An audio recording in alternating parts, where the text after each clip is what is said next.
창세기 1장 26절에서 31절 말씀 보겠습니다. 창세기 1장 26절에서 31절 우리 한 절씩 교독하시고 마지막 31절 한 목소리로 하나님의 말씀 받겠습니다. 창세기 1장 26절 하나님이 이르시되 우리의 형상을 따라 우리의 모양대로 우리가 사람을 만들고 그들로 바다의 물고기와 하늘의 새와 가축과 온 땅과 땅에 기는 모든 것을 다스리게 하자 하시고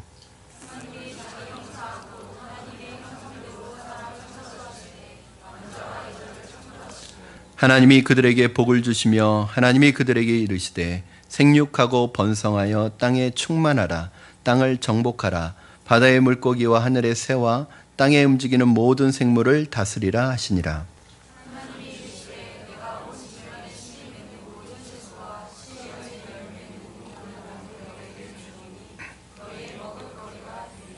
또 땅의 모든 짐승과 하늘의 모든 새와 생명이 있어 땅에 기는 모든 것에게는 내가 모든 푸른 풀을 먹을 거리로 주노라 하시니 그대로 되니라. 하나님이 지으신 그 모든 것을 보시니 보시기에 심히 좋았더라. 저녁이 되고 아침이 되니 이는 여섯째 날이니라. 아멘. 이따 예배 설교가 끝나고 우리가 합심기도 하고 나서 봉헌 찬양 드리기 전에 우리 주일학교 푸른마을 아이들이 여름 성경학교 때 배우고 또 이렇게 익혔던 찬양과 암송을 그 말씀 찬양을 여러분 앞에서 선보이는 시간을 갖겠습니다. 그래서 여름 성경학교 동안에 어떤 찬양과 말씀을 배웠는지 이렇게 올라와서 찬양할 때 여러분 축복해 주시고 뜨겁게 격려해 주셨으면 좋겠습니다. 교향곡을 들으면 그 음악에 절정이 있다는 것을 알 수 있습니다. 음악에는 절정이라는 게 있죠. 이걸 이제 우리가 클라이막스라고 그렇게 얘기하는데 작곡가나 연주자는 그 절정에서 자신의 온 힘과 열정을 쏟아부어서 가장 아름답고 위대한 음악을 만들고 연주합니다. 지난번에 저희가 창조를 어떻게 이렇게 설명을 해드렸냐면 좀 그런 그림을 그려보자고 했어요. 하나님께서 이 천지창조의 모든 과정이 오케스트라가 음악을 연주하는 것으로 한번 생각해 보시고 하나님이 그 창조하는 과정이 마치 오케스트라를 지휘하는 것 같은 그러한 이미지를 한번 떠올려 보시면 좋을 것 같아요. 하나님께서 이렇게 지휘를 하시니까 빛이 생기고 하나님의 지휘에 따라서 하늘과 땅과 바다가 생기고 하나님이 지휘하시니까 해와 달과 별들이 생기고 또 하나님께서 지휘하시니까 그 땅과 하늘과 바다에 물고기와 새와 짐승들이 이렇게 채워지는 이러한 하나의 그림을 상상해 볼 수 있습니다. 그리고 이제 그 음악의 클라이막스 절정에 이제 다다랐습니다. 그것이 뭐냐면 인간 창조예요. 하나님이 여기에서 모든 혼신의 힘을 쏟아부어서 이 음악을 지휘하시고 연주하십니다. 그래서 여러분 저는 음악에 참 문외한이지만 우리 교회에 음악하시는 분들이 많아서 이 절정에 이르면 그 지휘하는 빰빰빰 이러잖아요. 저는 이 지휘도 잘 몰라요. 그렇지만 이 절정에 이르렀을 때 이게 터트리는 그리고 짠 하고 끝나잖아요. 오늘 이제 이 인간 창조를 통해서 모든 이 창조의 오케스트라 연주가 대단원에 막을 내리는 장면이 이제 오늘 본문의 내용입니다. 왜 하나님께서는 인간을 가장 천지 창조 마지막 날에 그것도 마지막 순서에 인간을 만드셨을까요? 왜 인간을 가장 마지막 순서에 창조하셨을까요? 그것은 인간의 창조가 이 천지창조의 클라이막스이고 이 천지창조의 주인공이 누구냐면 인간이고 천지창조의 절정이 어디냐면 인간 창조였어요. 여러분 앞에 있었던 6일간의 창조는 이 인간 창조를 위해서 준비하시는 과정입니다. 하나님께서 인간을 창조하시고 싶으셨어요. 인간을 창조하셔서 인간을 창조하시기를 원해서 인간을 창조하셔야 되는데 인간이 살아갈 수 있는 환경과 조건이 없으면 인간은 살아갈 수가 없으니까 이 인간이 살아갈 수 있는 완벽한 조건과 환경을 다 만드신 다음에 이제 그 모든 환경이 다 만들어지니까 하나님께서 인간을 이 땅에 창조하신 것입니다. 이것을 무엇에 비유할 수 있냐면 그렇게 생각하시면 좋을 것 같아요. 여러분, 마치 출산을 준비하는 부모의 마음, 아이를 임신하면 부부는 출산을 기다리면서 행복해합니다. 아이가 출산할 날을 기대하면서 그 날까지 출산용품도 준비합니다. 뭐 이렇게 그 베네저걸이라고 하나요? 아이들이 입는 것을 그 옷도 준비하고 아이들의 목욕용품도 준비하고 아이들의 모든 방도 꾸며놓고, 그래서 아이들이 딱 출산해서 딱 빛을 보게 되면 그 아이들이 아무런 불편도 느낄 수 없도록 이렇게 완벽한 준비를 합니다. 출산 준비를 출산하고 나서 준비하는 부모는 별로 없습니다. 왜냐하면 그건 너무 늦어요. 그래서 아이가 태어나기 전에 이미 준비를 해놓고 아이를 기다리는 거죠. 왜? 아이가 불편함을 느끼지 못하도록 하기 위한 것입니다. 여러분, 그 출산을 준비하는 부모의 마음이 얼마나 행복하겠어요. 그렇죠? 가장 좋은 환경을 준비해 놓는 것입니다. 마치 하나님의 창조가 그렇습니다. 앞으로 창조하게 될 인간을 위해서 이 모든 것을 준비하시는 모습이 마치 생명의 탄생을 기다리는 아버지와 어머니의 모습 같습니다. 또 우리를 이렇게도 비유할 수 있습니다. 마치 모든 준비를 마친 후에 이제 마지막에 드레스를 입은 신부가, 주인공이 마지막에 등장하는 것과 같습니다. 여러분, 결혼식의 주인공인 신랑과 신부, 그리고 그 마지막에 절정은 어디냐면 주례사가 절정이 아니에요. 신부가 딱 등장하는 게 절정입니다. 여러분, 모든 이 결혼식의 준비가 이 신부를 위해서 준비가 되어 있습니다. 그렇습니다. 하나님께서는 천지 만물을 만드시고 인간이 살 수 있는 모든 환경을 완벽하게 만드신 후에 그 마지막에 창조에 꽂힌 인간을 만드셨습니다. 여러분, 한번 생각해 보시기 바랍니다. 만약에 하나님께서 완벽하게 하늘과 땅과 바다와 이 천지 만물을 다 만드셨어요. 새를 만드시고 짐승을 만드시고 물고기를 만드셨어요. 그런데 그 안에 사람이 없다면 그게 무슨 의미가 있습니까? 여러분, 아무리 빛나는 태양과 아무리 아름다운 이 자연 만물, 꽃과 이 모든 것들이 있다고 할지라도 그 생물들, 그 기기묘묘한 모양대로 수만 종의 그 모든 생물들이 있다고 해도, 그 아름다운 산, 멋진 산이 있다고 해도 사람이 없다면 무슨 의미가 있겠습니까? 좋은 집이 있다고 해도 그곳에 누가 사느냐가 중요합니다. 그러므로 이 지구보다 더 중요한 것은 지구 안에 살고 있는 사람입니다. 여러분, 아무리 집이 좋아도요, 아무리 대궐 같은 집이어도 그 집에 사람이 살지 않는다면, 그 집에 사는 사람이 없다면 그 집은 의미가 없는 거예요. 왜 그 집이 의미가 있어지는 거예요? 사람이 있기 때문에 집은 의미가 있는 거예요. 그러므로 건물보다 더 중요한 건 사람입니다. 여러분은 그렇게 중요한 사람입니다. 여러분은 창조의 완성이고 창조의 꽃이고 창조의 클라이막스입니다. 그래서 저는 이렇게 표현을 해요. 이 모든 천지 만물이 저와 여러분을 위해서 존재하고 저와 여러분을 위해서 지어졌다고 생각합니다. 그러면 여러분들은 그 실감이 잘 나지 않아요. 어떻게 우리가 이 세상에 있는 이 모든 만물보다 더 우리가 중요하냐? 그거는 아닌 것 같아. 우리가 어떻게 이 모든 자연 만물보다 우리가 어떻게 우리 한 사람이 더 중요하냐? 여러분, 중요합니다. 왠지 아세요? 여러분 한 사람 한 사람을 구원하시기 위해서 누가 오셨어요? 예수님께서 오셔서 생명을 바쳐서 여러분을 구원하셨어요. 여러분이 얼마나 중요하고 얼마나 소중하고 얼마나 귀중한 존재이냐? 하나님의 아들이신 예수님이 당신의 생명을 바쳐서 당신의 생명을 들여서 여러분을 구원하실 정도로 여러분은 중요한 분들이에요. 여러분, 그럼 이렇게 질문해 볼까요? 하나님의 아들이신 예수님이 중요해요? 이 천지 만물이 중요해요? 그 천지 만물을 창조하신 이 하나님의 아들이신 하나님 성자 예수님이 더 중요하죠. 왜냐하면 창조주고 피조물이니까. 그런데 여러분과 이 만물은 누가 더 중요해요? 우리가 더 중요하죠. 왜? 그 중요하신 그 고귀하신 창조주 예수님께서 우리를 구원하시기 위해서 자신의 생명을 바쳐서 내려오실 정도로 여러분 중요해요. 만약에 이 지구상에 여러분 혼자 살고 있어서 예수 그리스도께서 생명을 들여서 구원해야 될 사람이 75억 인구가 아니라 여러분 한 사람이 지구에 살고 있었다면, 그래서 그 고귀한 생명을 바쳐서 구원해야 될 사람이 여러분 한 사람이었다면 예수님은 여러분 구원하러 오셨을까요? 예수님은 죽으러 오셨을까요? 오셨을 거예요. 우리는 그렇게 생각할 수 있잖아요. 그래도 70억을 위해서 죽는 건 좀 덜 아깝잖아요. 그런데 나 하나를 살리기 위해서 오셨을까? 여러분, 하나님은요, 우리를 넘버로 보지 않습니다. 숫자로 보지 않습니다. 하나님에게는 70억이 있어도 한 영혼이. 하나님은 숫자로 우리를 카운트하시지 않고 한 영혼을 귀하게 여기십니다. 그 한 영혼을 구원하기 위해서 당신의 생명을 버려서 이 땅에 오셨다면 여러분은 얼마나 소중한 분이에요. 여러분, 이 만물보다 더 소중한 분이에요. 그래서 뭐라고 그래요? 우리가 흔히 한 영혼이 천하보다 더 귀한 것이에요.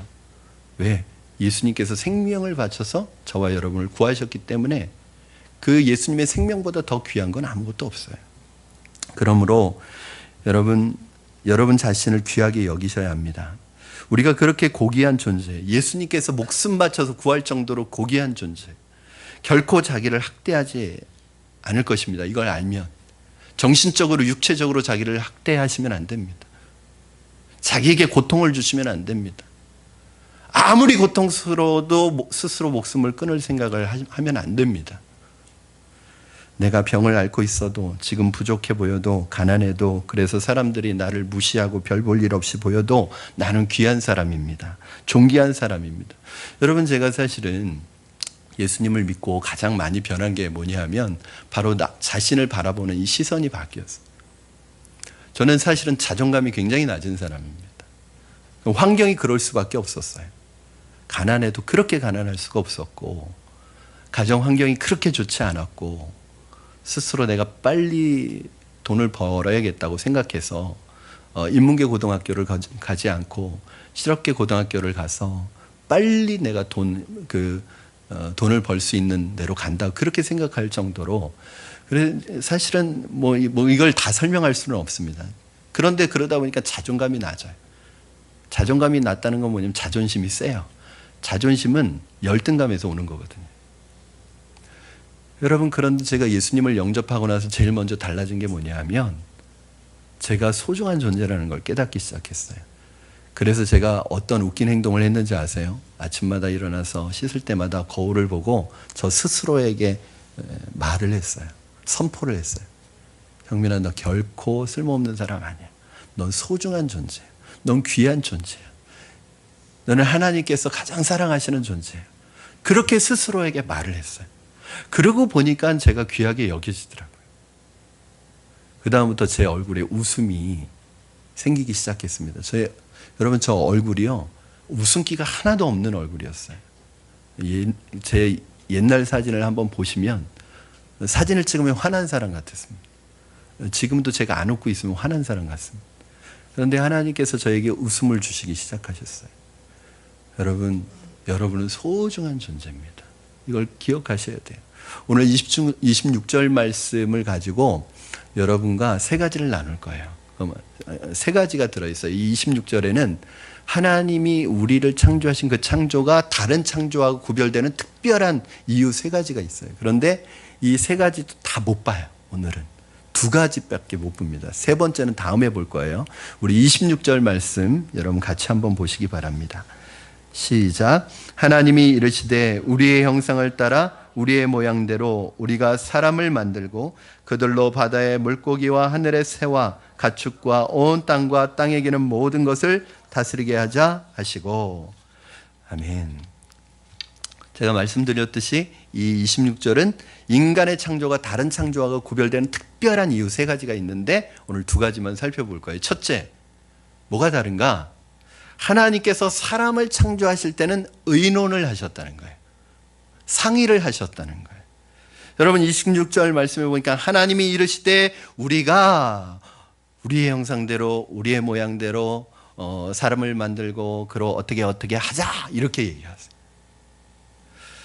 첫째 날부터 다섯째 날까지 창조에서는 전혀 보지 못했던 장면이 나오는데, 이전의 창조에서는 하나님께서 생각을 하신다든지 의논을 하신다든지 이런 묘사가 전혀 없습니다. 그런 설명도 없고 그런 기록도 없습니다. 그냥 명령만 하셨습니다. 그런데 인간 창조에서는 그렇게 하지 않으셨어요. 이게 인간됨의 가치와 영광을 엿볼 수 있는 거예요. 26절 보니까 하나님께서 사람을 만드실 때 누구하고 서로 의논을 하십니다. 놀랍습니다. 도대체 누구하고 의논을 하시는 거예요, 지금? 이렇게 얘기합니다. 우리가. 여기 우리가 누구일까요? 누구하고 지금 상의를 하시는 걸까요? 이것에 대한 견해만 한 6, 7가지 됩니다.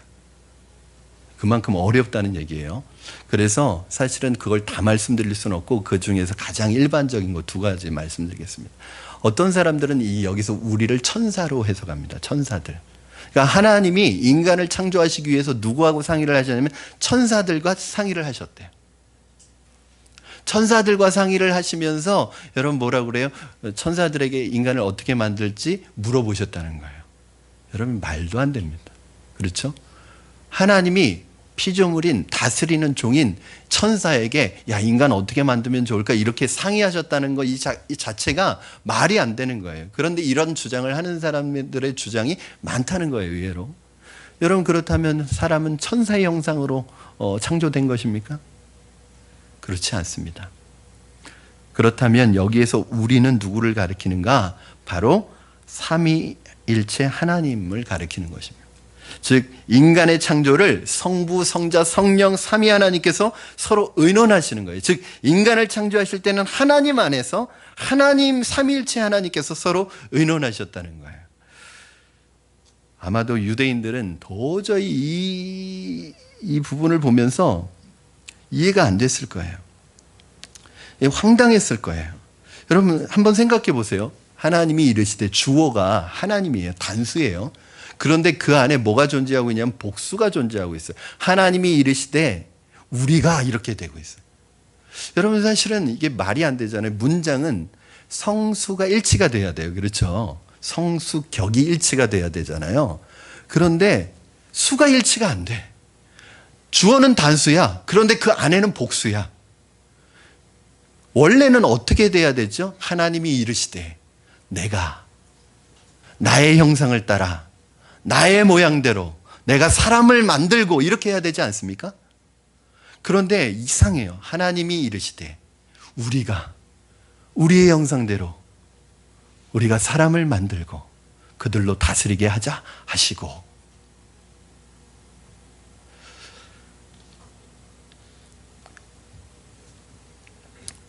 나라는 단수가 아니라 우리라는 복수가 들어있으니 이 유대인들이 얼마나 이것이 황당했겠어요. 유대인들은 하나님 한 분만 믿어요. 이걸 뭐라고 하냐면 단일신론이라고 그래요. 좀 어려운 말로. 그러니까 성자 예수님, 성령 하나님에 대한 존재를 인정하지 않고 단일신론, 여호와 하나님만 믿어요. 이걸 단일신론이라고 그래요. 근데 우리는 여호와 하나님만 믿는 단일신론이 아니라 유일신론이라고 그래요.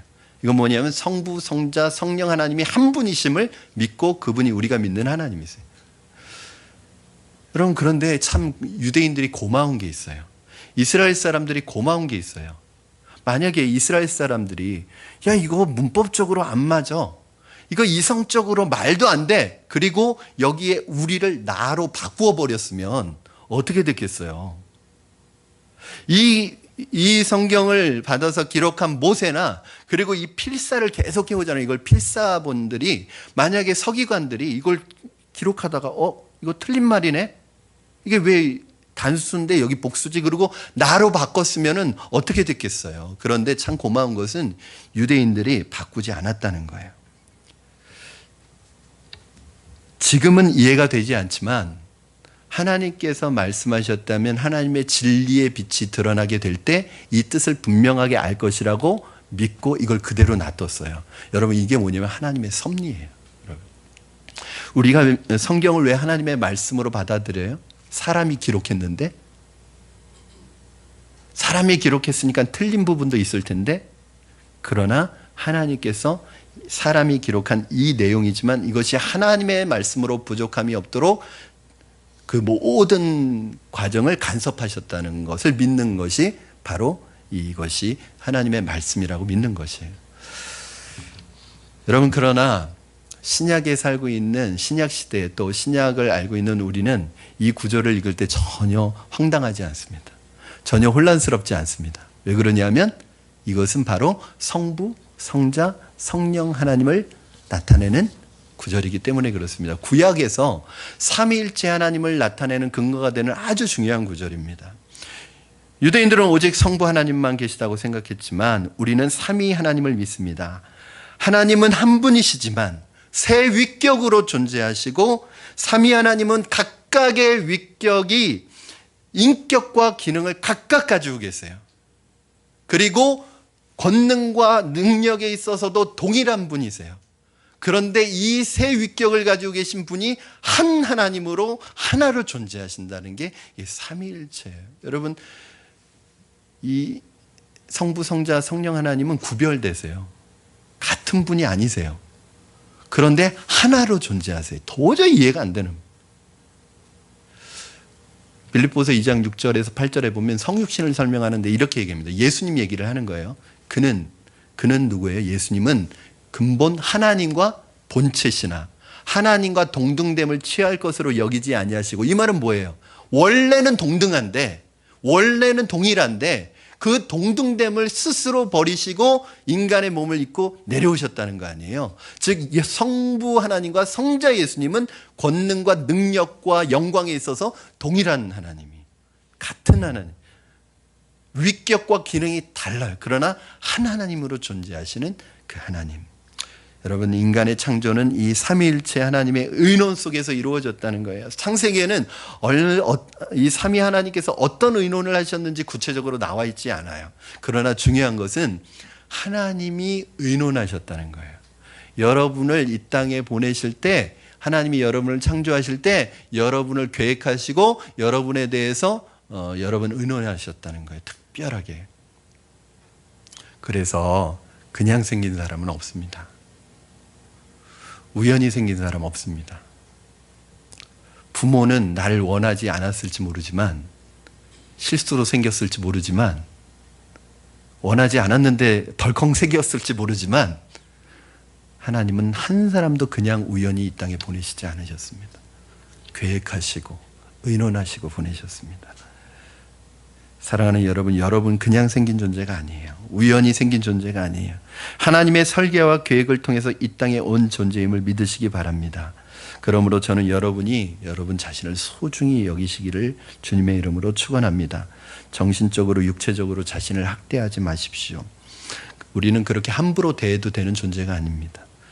또 내가 소중한 존재이듯이 내 곁에 있는 분들도 소중한 존재예요. 어떤 분은 이제 내가 소중한 존재라고 이렇게 가르쳐 드렸더니 나만 알아? 그러면 안 돼요. 나만 소중한 게 아니에요. 나만 귀한 게 아니에요. 나뿐만 아니라 내 옆에 있는 사람들도 다 소중해요. 하나님 앞에. 그러므로 내 곁에 있는 형제 자매 역시 소중하게 여기시고 서로 아끼시고 사랑하시기 바랍니다. 두 번째는 인간은 하나님의 형상대로 창조되었다는 거예요. 여러분 26절 말씀 보시면 우리가 우리의 형상을 따라 우리의 모양대로 우리가 사람을 만들고 이렇게 말씀하셨어요. 27절 말씀 여러분 한번 읽어주시겠습니다. 시작. 자기의 형상 곧 하나님의 형상대로 사람을 창조하시되 남자와 여자로 창조하시고. 인간의 창조에서 가장 특별한 점은 뭐냐면 사람은 하나님의 형상대로 창조되었다는 거예요. 하나님은 인간을 짐승들과 완전히 구분되는 방식으로 창조되었다는 거예요. 여러분 동물들을, 짐승들을 창조하실 때는 무슨 말이 계속 반복됐죠? 종류대로. 땅에 기는 것을 종류대로, 짐승을 종류대로, 하늘에 나는 새를 종류대로, 큰 물고기와 바다에 다니는 물고기를 그 종류대로 내셨어요. 그런데 인간은 그 종류대로 창조하셨다고 하지 않고 하나님의 형상대로 창조하셨다고 말씀하시는데 이게 동물과 인간의 가장 근본적인 차이점이에요. 여러분, 사람은 종류대로 창조하신 것이 아니라 하나님의 형상대로 창조하셨습니다. 이것이 동물과 인간이 다른 점입니다. 그런데 우리가 생각해 볼 것은 하나님의 형상대로 창조됐다는 게 무엇인가? 하나님의 모양이 무엇인가? 그래서 어떤 사람은 우리가 하나님의 형상대로 창조받았다고 하니까 그럼 하나님도 우리처럼 생긴 거 아니냐? 하나님도 우리처럼 눈, 코, 입이 있고 귀가 있고 머리가 있고 목이 있고 몸이 있고 팔다리가 있는 배가 있고 그런 분 아니냐? 제가 새가족반을 인도하다 보면 깜짝깜짝 놀라요. 왜냐하면 제가 이걸 함정 질문이거든요. 자, 우리는 하나님의 형상으로 지음받았으니까 역으로 거슬러 올라가면 우리를 보면 하나님이 어떻게 생겼는지 알겠네요. 그랬더니 네, 그래요. 그러면 우리는 눈, 코, 입이 있고 팔이 있고 다리가 있고 목이 있고 이렇게 생겼으니까 하나님도 그렇게 생겼겠네요. 그러면 네, 그래요. 저 깜짝 놀라요. 여러분, 여기에서 말하는 하나님의 형상이라는 것은 외적인 모양을 얘기하는 게 아니라 내적인 모양을 얘기하는 거예요. 목사님, 여러분, 보이지 않는 외적인 모양이 아니라 보이지 않는 내적인 모양. 여러분 중에 어떻게 안 보이는데도 모양이 있을 수 있나요? 그렇게 질문하시겠지만 여러분, 이게 우리가 착각 속에 살아요. 우리는 꼭 모양이 보여야 있다고 생각하는데 모양이 내면적인 모양도 있습니다. 여러분의 마음의 모양이 다 있어요. 그 사람의 모습을 보면 그 사람의 마음의 모양도 어떻게 생겼는지 알 수 있어요. 그래서 우리의 이 보이지 않는 내면의 모양. 그래서 사실은 여러분 죄송합니다. 이거 유식한 척 하려고 하는 게 아니라 여러분 설명을 쉽게 하려고 원어에서 이 모양, 형체가 형상이 어떤 뜻을 가지고 있냐면 어떤 것과 똑같냐면 우상이라는 단어도 같은 단어를 써요. 그러니까 형상, 우상 이게 다 같은 말이에요. 예를 들어서 어떤 왕의 동상을 만들어 놨어요. 그러면 이 왕의 동상을 만들 때 그 왕의 모습과 완전히 다르게 만듭니까? 비슷하게 만듭니까? 똑같지는 않아요. 그렇죠? 그래도 비슷하게 만들어요. 왜? 닮게 만들어요. 왜? 왕을 나타내야 되니까. 하나님이 우리를 형상대로 지으셨다고 할 때 그거는 무엇과 같은 말이야? 하나님이 우리를 하나님과 닮게 창조하셨다는 거예요. 왜? 우리를 통해서 하나님의 형상이 드러나야 되니까. 그래서 오늘 이 말의 두 가지 의미를 여러분과 살펴볼 텐데 이건 굉장히 중요합니다. 첫째, 하나님의 형상대로 창조하셨단 말은 무슨 뜻인가? 인격적인 존재로 창조하셨다는 말이에요. 여러분, 인격이 무엇이에요? 그 사람의 마음의 모양입니다. 우리가 보통 인격 그러면 세 가지 요소를 꼽아요. 지, 정, 의. 이걸 전인격이라고 해요. 즉 하나님이 우리를 지적인 존재로 만드셨다는 거예요. 생각하는 존재로 만드셨다는 거예요. 그리고 감정을 가진 존재로 만드셨다는 거예요. 우리는 감정을 느껴야 돼요. 그게 사람이에요. 세 번째는 의지적인 존재로 만드셨다는 거예요. 로봇으로 만들지 않고 내가 의지를 가지고 뭔가를 선택할 수 있는 존재로 만드셨다는 거예요. 이게 뭐냐? 인격이에요. 이게. 여러분, 어떤 사람은 이것을 뭐라고 하냐면 신적 성품이 인간 안에 들어왔다 이렇게 얘기합니다. 자, 우리가 지적인 의지적인 존재로 지음받았다는 것은 그렇다면 하나님도 지성을 가지고 계시고 하나님도 감정을 가지고 계시고 하나님도 의지를 가지고 계시는 인격적인 존재라는 거예요. 두 번째, 하나님의 형상대로 창조받았다는 것은 인간을 영적인 존재로 만드셨다는 거예요. 하나님의 형상대로 창조되었다고 할 때 여러분 가장 동물과 사람의 근본적인 차이점이 무엇입니까? 바로 동물은 혼과 육으로 되어 있어요. 그렇죠? 고깃덩어리 몸과 혼으로 되어 있단 말이에요. 정신적인 부분으로 되어 있어요. 그러나 인간은 동물에게 없는 부분이 있는데 그게 뭐냐면 육과 혼에 없는 부분, 영을 주셨어요. 왜 영을 주셨을까요? 여러분, 이것이 동물과 인간의 가장 근본적인 차이점입니다. 동물은 혼과 육으로 구성되어 있지만 사람은 혼과 육과 영으로 구성되어 있어요. 인간에겐 영이 있어요. 영. 자, 우리 창세기 2장 7절 말씀 한번 같이 읽겠습니다. 창세기 2장 7절 여러분 한번 같이 읽어주시기 바랍니다. 시작.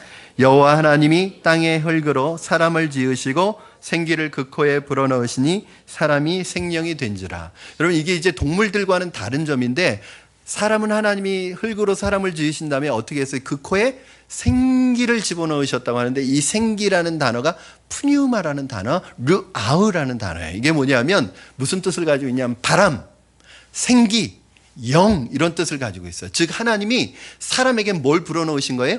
영을 불어넣으신 거예요. 그러니까 사람이 뭐가 됐어요? 생명이 됐어요. 영적인 존재가 됐어요. 여러분, 사람은 처음부터 영적 존재로 지어졌습니다. 이것이 하나님의 형상대로 지어졌다는 의미예요. 이것이 동물과의 다른 점입니다. 원숭이가 아무리 인간과 비슷하다고 할지라도 원숭이가 사람이 될 수 없는 이유가 있습니다. 왜냐하면 원숭이에게는 영이 없습니다. 동물에게는 영이 없습니다. 인격적인 존재가 될 수 없습니다. 하나님과 교제할 수 없고 하나님을 예배할 수 없어요. 원숭이는. 이게 동물과 사람의 차이점입니다. 여러분, 그렇다면 하나님께서 이렇게 사람에게 인격적인 존재로 또 영적인 존재로 만드신 이유가 무엇일까요?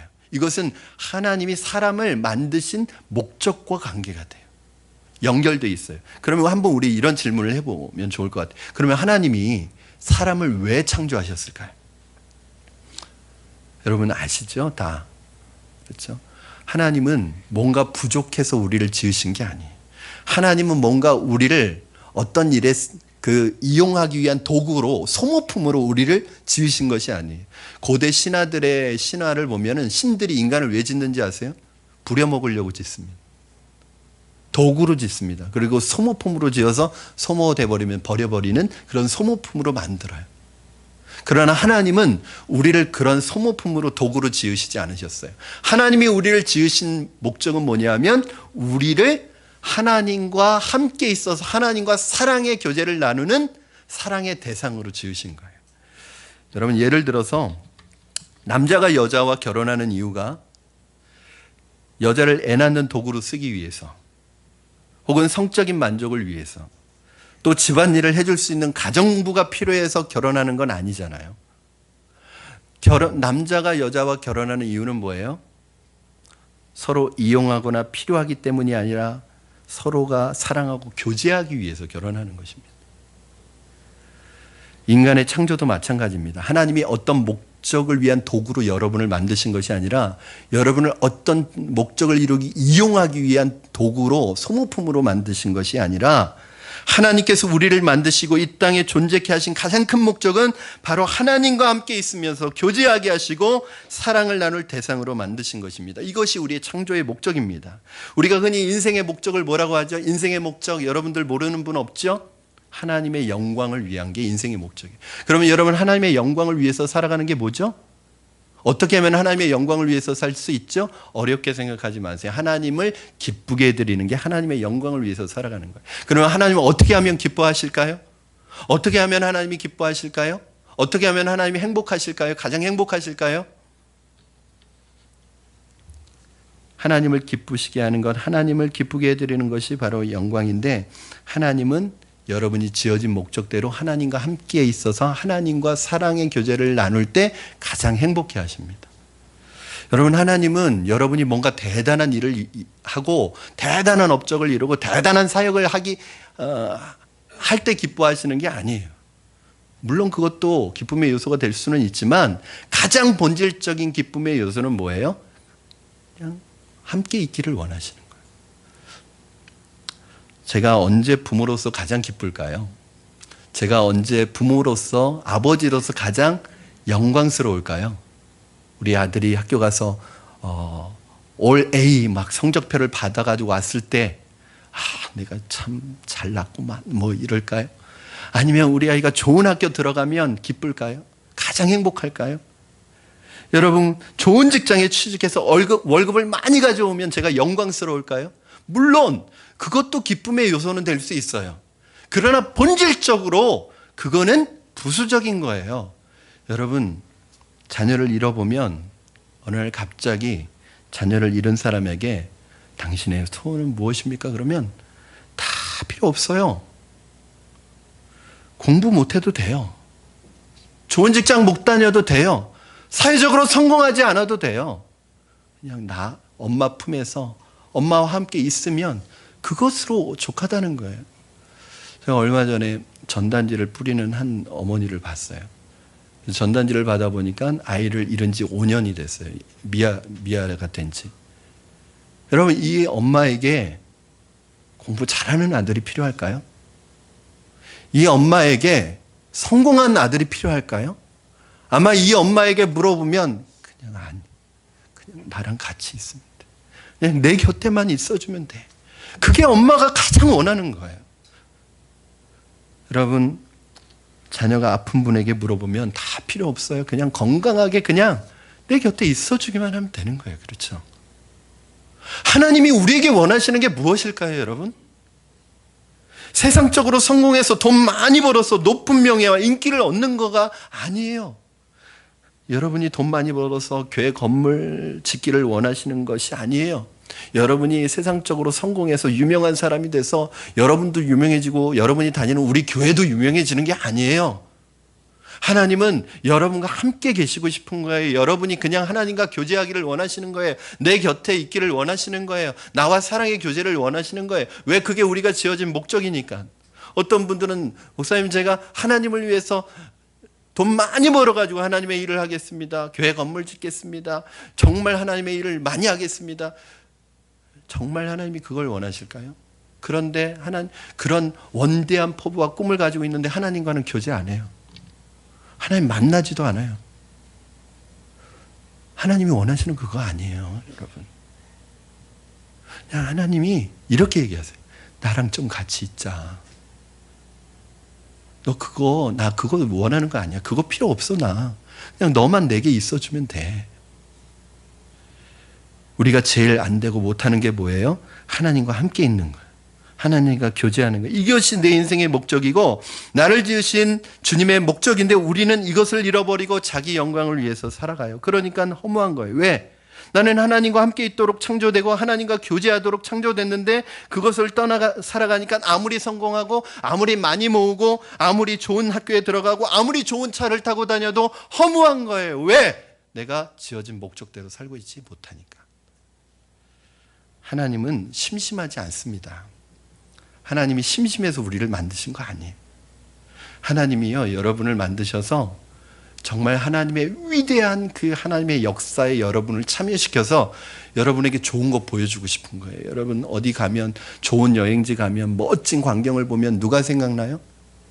사랑하는 사람이 생각나잖아요. 우리 아내 데리고 와서 이거 보여줬어야 되는데, 어디 맛있는데 먹고 나면 이거 혼자 먹기 아까운데.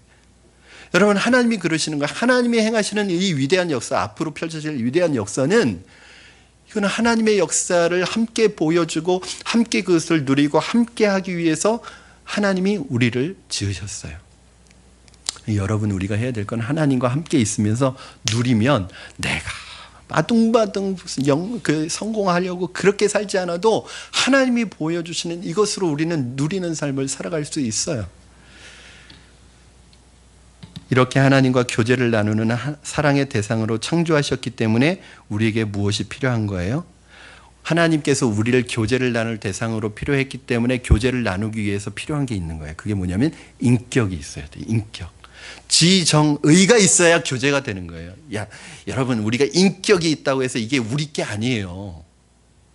신격이 우리에게 온 거예요. 즉 하나님의 성품이 인간 안에 들어온 게 인격이에요. 이 인격이 없으면 교제가 안 돼요, 하나님과. 그래서 이 인격적인 요소를 주신 거예요. 또 하나, 사람 사이에는 인격적인 요소가 있으면 교제가 되는데 하나님은 영이시기 때문에 우리에게 뭐가 없으면, 영이 없으면 또 교제가 안 돼요. 그래서 하나님이 우리를 영적인 존재로 지으신 거예요. 여러분, 요한복음 4장 24절 말씀 한번 보세요. 우리 같이 한번 읽겠습니다. 시작. 하나님은 영이시니 예배하는 자가 영과 진리로 예배할지니라. 아멘. 여러분, 우리가 하나님을 예배할 때는 하나님을 만나는 것이고 하나님과 교제하는 것이고 하나님을 누리는 것인데, 그때 하나님과 사랑을 나누는 것인데, 여러분 지금 예배 드리는 것이 하나님을 만나고 있는 거예요. 하나님을 교제하는 거예요. 하나님과 사랑을 나누는 거예요. 그런데 이렇게 하나님을 예배할 때 어떻게 예배 드려야 돼요? 영으로 예배 드리라고 말씀하고 있습니다. 왜요? 하나님은 영이시기 때문에 예배하는 자가 영으로 예배 드려야 돼요. 그래서 여러분에게 영을 주신 거예요. 동물에게는 안 주신 영을 주신 이유는 여러분이 영으로 하나님을 만나고 예배하는 존재로 만들기 위해서 하나님이 영을 주신 거예요. 아마 여기에서 지금 예배를 드리는 분들 중에는 어떤 분은 영으로 예배를 드리고 하나님의 말씀이 들려지고 하나님의 말씀 속에서 하나님을 만나는 분이 계실 것이고, 어떤 분은 육으로 예배를 드리는 분이 계실 거예요. 몸만 와서 와 있는 분이 계실 거예요. 또 어떤 분은 혼으로 예배를 드리는 분이 계실 거예요. 생각으로만 예배 드리는 분이 계실 거예요. 그런 분들은 하나님의 음성이 안 들릴 거예요. 사랑하는 여러분, 오늘 주님은 여러분이 하나님을 만나기를 원하십니다. 하나님은 여러분이 하나님과 교제하기를 원하십니다. 혹시 지난 한 주간 하나님을 만나셨습니까? 하나님의 말씀으로 교제하셨습니까? 하나님과 얼마나 많은 시간을 보내셨습니까? 지난 한 주간 하나님과 하나님의 생각은 하셨습니까?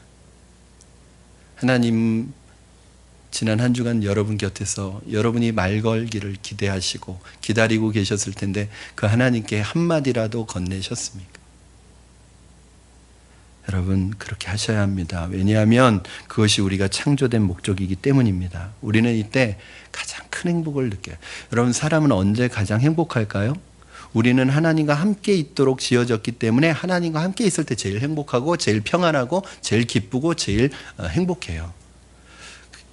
하나님과 함께 있도록 창조된 우리가 하나님을 떠나 있으면 아무리 많은 거 가지고 있고 누리고 있고 모든 것을 소유하고 있어도 하나도 행복하지 않다니까요. 왜? 그게 우리가 지어진 목적이 아니에요.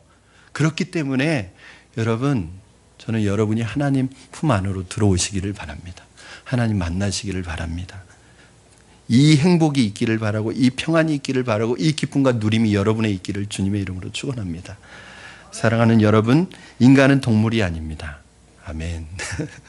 동물은 죽으면 그것으로 끝납니다. 천국과 지옥이 없습니다. 그러나 인간은 하나님의 형상대로 지음받은 사람은 짐승이 아니라, 동물이 아니라, 원숭이가 사람이 된 것이 아니라 하나님은 사람을 처음부터 영적인 존재로 만드셨습니다. 예배하는 존재로 만드셨습니다. 이 마음을 잃어버리니까 사람이 짐승 흉내를 자꾸 내는 거예요. 여러분, 자꾸 짐승이 되어가는 거예요. 여러분, 진화론의 악영향이 뭐예요? 사람 짐승이라는 동물이라는 거예요, 사람이. 그러니까 동물의 수준으로 우리를 낮춰버립니다.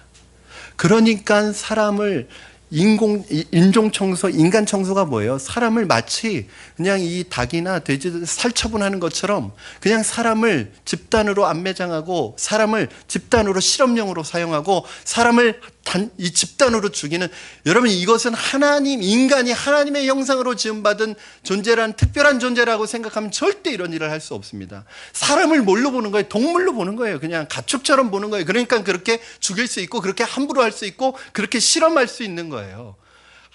여러분, 한 분 한 분을 하나님의 형상을 가진 하나님의 존재로, 하나님의 형상이 비춰지는 사람으로 보면 여러분, 한 사람이 얼마나 귀합니까? 이게 없으니까 이 사회가 지금 다 진화론의 영향을 받은 거 아니에요? 그러니까 돈 조금 가지면 그 사람을 무시하고 그 사람에게 갑질을 하고 그 사람을 괴롭히고 사람을 함부로 대하고 쓸모없게 대하고, 그래서 자신이 쓸모없다고 느껴져서 자살하게 만들고, 여러분, 이거 다 뭡니까? 사람이 하나님의 형상대로 지어졌다는 것을 자꾸 사람들이 망각해 가는 거예요. 예수 믿고 변화받은 사람은 세상에서 가장 아름답습니다, 여러분. 여러분, 우리가 일시적으로 죄로 말미암아 하나님의 형상을 잃어버렸을지라도 우리는 하나님의 형상대로 지음받은 분. 여러분, 죄로 인해서 하나님의 형상이 잠깐 가려 있을지라도 저와 여러분 동물이 아니란 말이에요. 짐승이 아니란 말이에요. 하나님의 형상대로 지음받은 사람입니다. 그게 우리의 가치예요. 제가 예를 들어서 여러분, 제가 5만 원짜리 지폐를 이렇게 막 구겼어요. 이렇게 구겼어요. 그리고 딱 폈어요. 자, 5만 원짜리를 구겼으니까 10,000원이죠? 아니, 구겨진 돈이잖아요. 새 돈하고 어떻게 같을 수 있겠어요? 자, 구겨진 돈은, 5만 원짜리 구겨진 돈은 얼마짜리입니까? 10,000원 아니에요? 5만 원이. 여러분, 5만 원은 구겨져도 5만 원이에요. 하나님의 형상대로 지음받은 여러분은 죄로 인해서 우리가 지금 일시적으로 하나님의 형상을 잃어버렸을지라도, 가리워졌을지라도 여러분은 짐승이 아니란 말이에요. 동물이 아니라 하나님의 형상대로 지음받은 존귀한 존재라는 사실을 여러분 잃어버리면 안 됩니다. 여러분, 이게 우리의 정체성이에요. 이게 없으면 여러분 다 육체로 보는 거예요. 고깃덩어리로 보이는 거예요. 남자를 볼 때, 여자를 볼 때 겉모습으로 보고 육체로만 보는 거예요. 하나님의 형상이 무엇인지 모르는 것입니다. 여러분, 예수 믿고 변화받은 사람은 이 세상에서 가장 아름답습니다. 하나님의 형상이 회복되었기 때문에 그 어떤 것과도 비교할 수 없을 정도로 아름답습니다. 여러분, 저는 여러분이 이쁜 분이 되지 말고 아름다운 분이 되셨으면 좋겠어요. 성형수술해서 아름다워지려고 하지 마세요. 하나님의 형상을 회복하면, 하나님이 우리 안에 거하시면 그 누구도 따라올 수 없는 아름다운 사람이 됩니다. 여러분, 사실은 죄송합니다. 거리에 나가보면 이쁜 분들 많아요. 요즘엔 거의 안 이쁜 사람이 없어요. 근데 이쁜데 비슷하게 이뻐요. 같은 데서 하셨는지 몰라도. 근데 아름답다는 생각을 갖게 하는 분들은 많지 않습니다. 여러분 하나님의 형상을 회복하셔서 진정한 하나님의 아름다움과 충만한 은혜가 저와 여러분에게 있게 되기를 주님의 이름으로 축원합니다. 여러분, 하나님의 형상대로 지음받은 내가 소중한 존재이듯이, 다시 말씀드리면 여러분도 소중한 존재이고 여러분 곁에 있는 분들도 소중한 분들이라는 것을 기억하시기 바랍니다. 우리 옆에 있는 분들과 이렇게 인사하고 마치도록 하겠습니다. 당신은 하나님의 걸작품입니다. 네, 아멘. 손대지 마세요. 걸작품이니까. 자, 우리 이 시간에 찬양하고 기도하고 마치겠습니다. 나를 지으신 주님 내 안에 계셔. 처음부터 태초부터 우리의 삶은 이미 주님의 계획과 손안에 있습니다. 그분이 나를 아시고 나의 아버지가 되십니다. 어딜 가든지 지켜주시고 보호해 주십니다. 우리는 하나님의 형상입니다. 이렇게 나를 소중히 대하고 우리 성도들을 소중히 대할 수 있는, 또 섬길 수 있는 여러분 되기를 바랍니다. 우리 같이 함께 찬양하시겠습니다.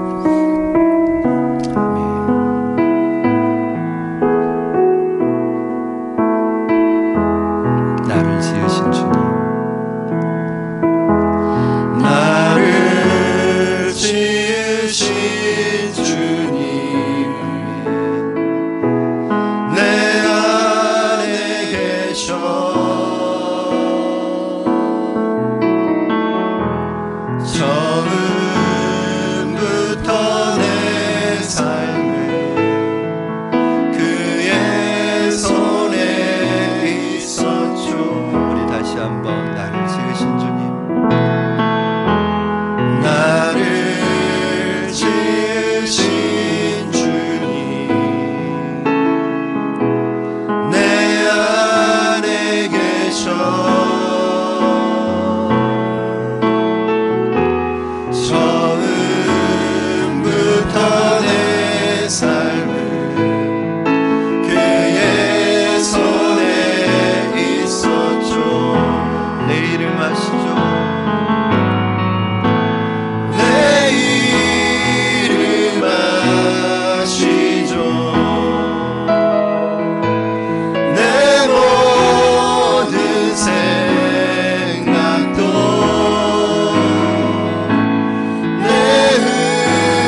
오늘 주신 말씀 붙들고 결단하며 기도하실 때 하나님 우리가 얼마나 소중한 존재인지 깨닫게 하여 주시옵소서. 지금 우리의 삶이 어렵고 또 하나 여러 가지 난관을 만나 우리가 주눅들어 있고 우리가 침체되어 있고 바닥까지 떨어져 있을지라도 그것이 내 삶의 모습이 아니라 하나님께서 하나님의 형상대로 지으신 존귀한 존재임을 다시 한번 기억하고 우리 안에 있는 하나님의 형상을 회복할 수 있게 하여 주시옵소서. 나를 통해서 하나님의 형상이 다른 사람에게 드러나게 하여 주시옵소서. 하나님, 우리의 마음속에 하나님과 함께 교제하며 하나님과 거하는 것이 우리의 삶의 목적인 것을 깨닫게 해달라고 우리 다시 한번 결단하며 기도하시겠습니다. 살아계셔서 역사하시는 하나님 아버지 감사합니다. 오늘 하나님께서 우리를 불러주시고 하나님의 말씀 앞에 다시 세워주시니 감사합니다. 아버지 하나님, 오늘 우리 안에 어리고 힘든 일들로 말미암아 우리가 주눅들어 있고 하나님 우리가 낮아져 있고 우리가 하나님을 침체되어 있을지라도 오늘 다시 한번 우리 안에 우리의 소중한 하나님의 형상이 회복됨으로 말미암아 영적 자존감이 회복되게 하시고 우리를 향한 하나님의 계획과 하나님의 뜻이 하나님 우리를 통해서 회복될 수 있도록 주님 축복하여 주시고 역사하여 주시옵소서. 우리를 새롭게 하시는 하나님을 경험하게 하여 주시옵소서. 오늘 우리 안에 하나님의 형상이 회복되게 하여 주시고 우리가 하나님 아버지 주님과 함께 거하며 주님과 교제하는 우리의 삶의 목적과 이유가 다시 한번 우리 안에서 새로워질 수 있도록 축복하여 주시옵소서. 살아계신 하나님 아버지 감사합니다. 오늘 하나님께서 하나님 우리의 삶이 너무나 어렵고 고통스럽고 힘든 삶의 어려움과 난관을 만나 하나님 아버지 우리가 자존감이 떨어지고 하나님 주눅들어 있고 하나님 우리가 침체되어 있을지라도 오늘 우리 안에 우리의 영을 새롭게 하시는 하나님께서 우리를 하나님의 형상으로 새롭게 하시고 하나님의 형상을 회복하셔서 우리가 하나님의 사람으로 존귀한 존재로 이 땅 가운데 살아가도록 축복하여 주시옵소서. 날마다의 삶 속에서 우리가 무엇인가 대단한 일을 이루기보다는 하나님과 함께 거하고 하나님과 함께 교제하는 사랑의 관계를 회복할 수 있도록 축복하여 주시옵소서. 감사하며 예수님의 이름으로 기도드리옵나이다. 아멘. 우리 이 시간에 푸른마을